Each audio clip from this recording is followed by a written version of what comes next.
Selamat datang dan berjumpa kembali di channel ini.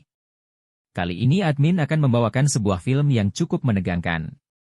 Film ini bercerita tentang hari pertama seorang gadis yang bekerja sebagai pemadam kebakaran dan ia harus menghadapi kegilaan seorang psikopat yang telah membunuh banyak orang.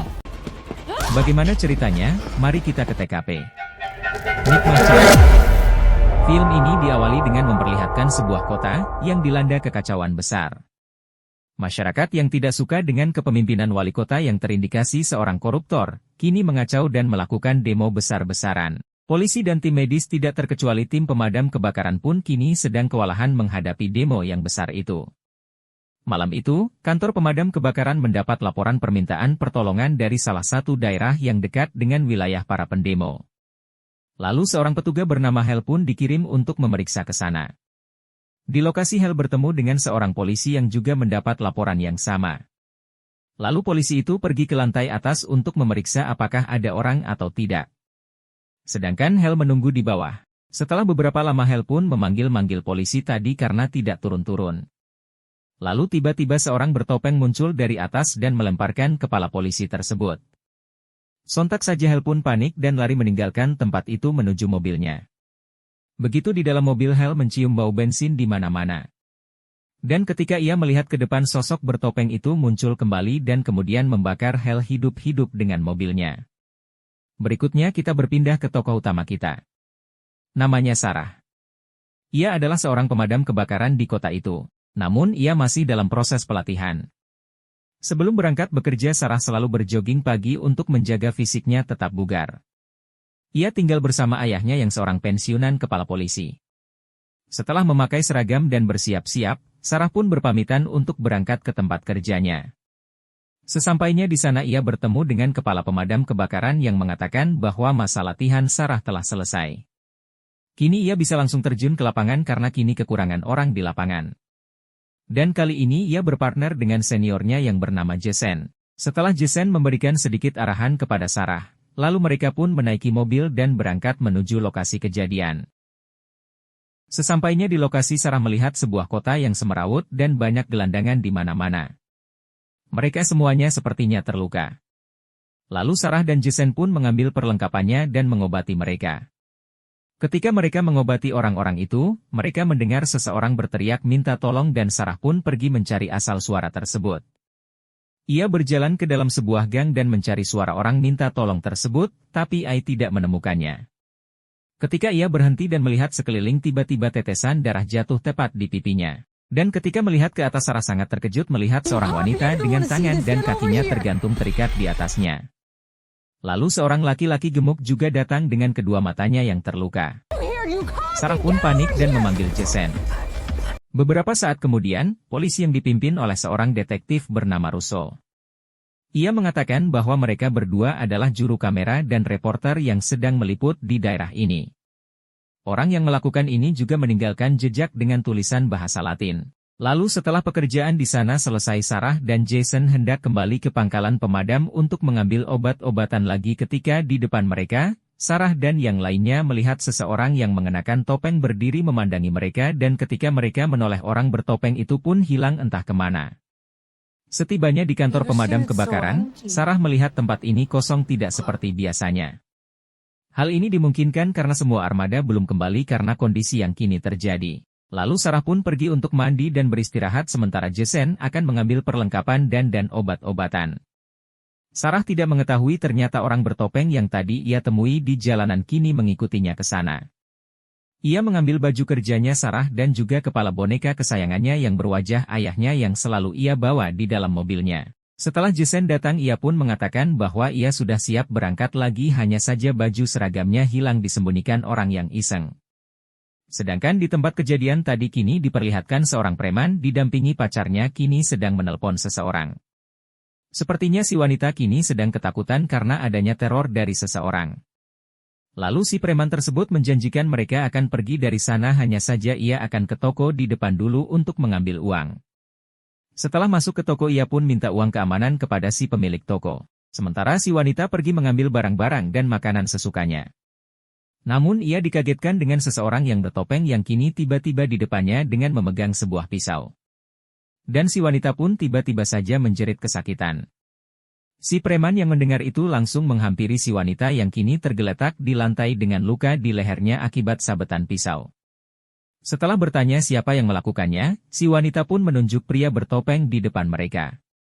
Lalu si preman pun marah dan mencaci pria bertopeng itu. Namun kemudian ia berlari ketika pria bertopeng itu berjalan menghampiri dan mengejarnya.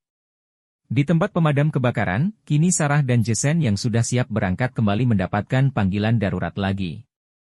Dan lokasinya persis berdekatan dengan tempat kejadian tadi siang. Dan ketika mereka hampir sampai di lokasi, mereka dihadang oleh seorang wanita tua yang ternyata pemilik toko tadi. Ia mengatakan bahwa ada seorang wanita terluka di tokonya yang membutuhkan pertolongan mereka. Lalu Jason dan Sarah pun pergi ke toko yang dimaksud dengan membawa perlengkapan medisnya. Setibanya di sana, Sarah melihat seorang wanita tergeletak dengan leher bersimbah darah. Dan mendapati kepala boneka ayahnya tergeletak di samping wanita itu. Lalu mereka pun mencoba menolong wanita itu. Setelah melakukan pertolongan pertama mereka hendak membawa pasien itu ke mobil namun mereka dihadang oleh para penjara dan preman. Jason pun minta pimpinannya mengirim bantuan polisi ke sana. Namun sayang karena semua sibuk akhirnya kepala damkar pun pergi sendiri ke lokasi Jason dan Sarah. Dengan susah payah akhirnya Jason dan Sarah pun bisa membawa si pasien ke dalam mobil. Namun begitu menyalakan mobil ternyata mobilnya tidak bisa menyala karena knalpotnya telah disumbat oleh seseorang. Kini mereka pun dikelilingi oleh para demonstran membuat Jason panik. Lalu tiba-tiba terdengar bunyi pistol, dor. Dan semua orang kini pergi menjauh. Ternyata kepala damkar sudah tiba di sana. Namun tiba-tiba tanpa disadari siapapun ketika semua orang menjauh dari belakang kepala damkar, muncul si orang bertopeng itu dan menusuknya. Lalu Sarah pun memanggil detektif Russo. Dan ketika Jason terus mencoba menyalakan mobilnya, ternyata si orang bertopeng tadi sudah berada di depan mobil dengan tombak di tangannya. Ia menusukkan tombaknya tepat di kepala Jason dan ia pun meninggal. Tepat setelah itu mobil polisi yang dikendarai detektif Russo pun datang. Namun begitu ia hendak menghampiri mobil pemadam kebakaran di mana Sarah berada, dari arah belakang kerumunan, si orang bertopeng muncul dan menghunuskan pisau ke arah detektif Russo. Untung saja ia mampu menghindar walaupun akhirnya kakinya yang tertusuk. Melihat ini Sarah pun langsung membuka pintu belakang mobil dan menyuruh detektif Russo masuk ke mobil. Dan tanpa disengaja handphone Sarah terjatuh dan diambil si pria bertopeng itu. Pria itu lalu menelpon ayahnya Sarah dan seketika itu juga ayahnya Sarah tahu siapa dia. Mengingat ini ia pun langsung bergegas pergi. Setelah melihat mangsanya terpojok dan tidak bisa melakukan apa-apa si pria bertopeng pun langsung menyiramkan bensin di sekitar mobil damkar tersebut. Karena tahu mau dibakar hidup-hidup Sarah dan Russo pun langsung keluar dari mobil. Bersama dengan kepala damkar yang ternyata masih hidup mereka pun lari memasuki toko tadi.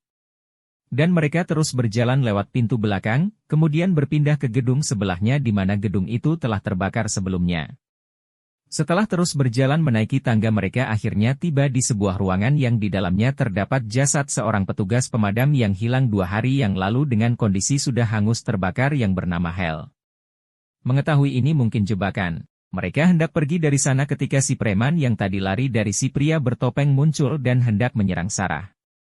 Untung saja Sarah dapat melumpuhkannya. Setelah ditanya ternyata mereka mempunyai tujuan yang sama. Setelah itu mereka pergi untuk mencari jalan keluar dari sana. Si preman yang memang mengetahui lokasi tersebut membawa mereka ke atas karena di sana ia tahu ada tangga darurat yang bisa mengeluarkan mereka.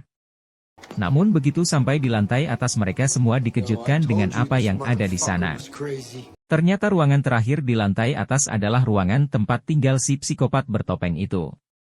Ini terbukti dengan ditemukannya banyak manekin yang beberapa di antaranya memakai topeng yang ia gunakan. Detektif Russo juga menemukan kamera wartawan yang meninggal kemarin di sana. Ketika diputar mereka sedang mengulas berita tragedi kebakaran yang menimpa sebuah keluarga 5 tahun yang lalu juga di video itu jelas terekam bagaimana reporter kemarin dihabisi oleh si psikopat itu. Setelah melihat ini lalu kepala damkar pun bercerita bahwa ia sebenarnya mengenal ayahnya Sarah dari beberapa tahun yang lalu.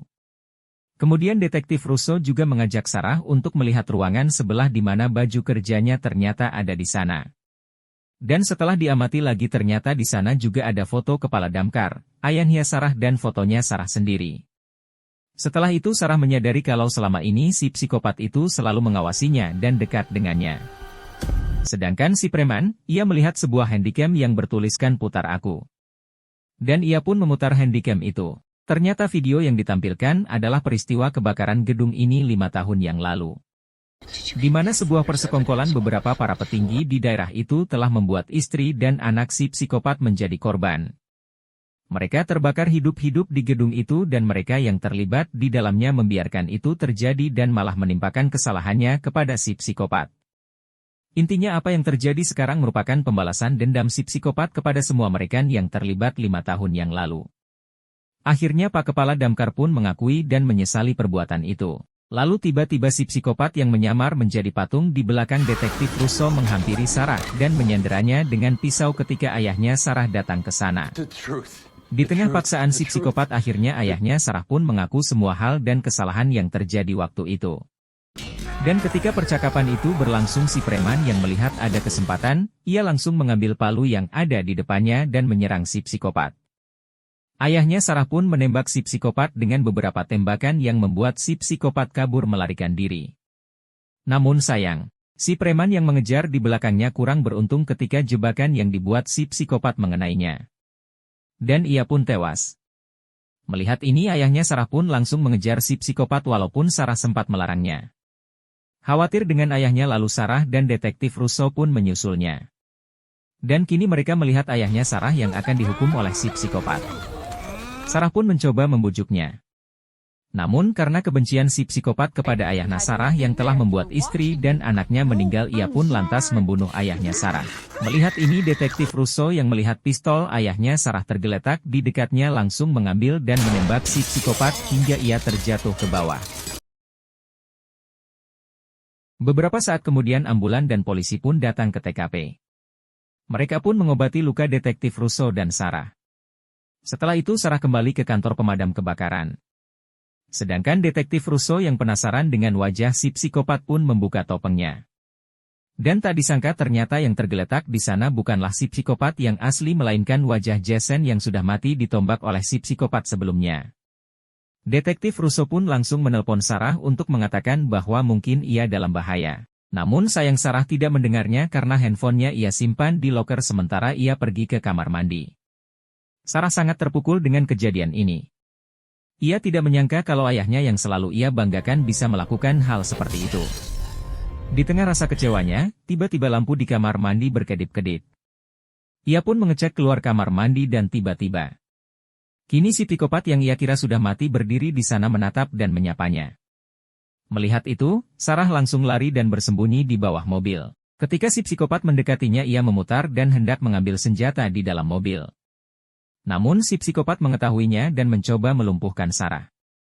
Namun ternyata Sarah tidak menyerah ia menendang si psikopat dan melarikan diri lagi. Setelah itu kejar-kejaran pun terjadi.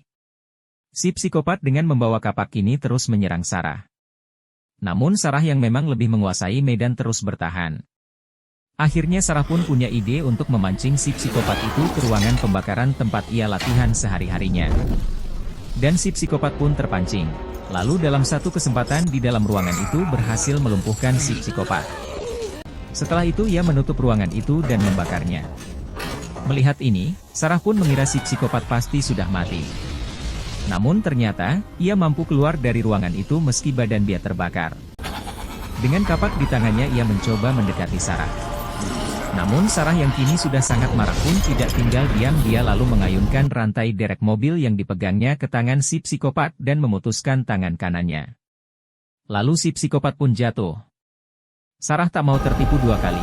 Akhirnya untuk memastikan ia meninggal, Sarah mengambil tombak damkarnya dan menusukkannya ke si psikopat tadi.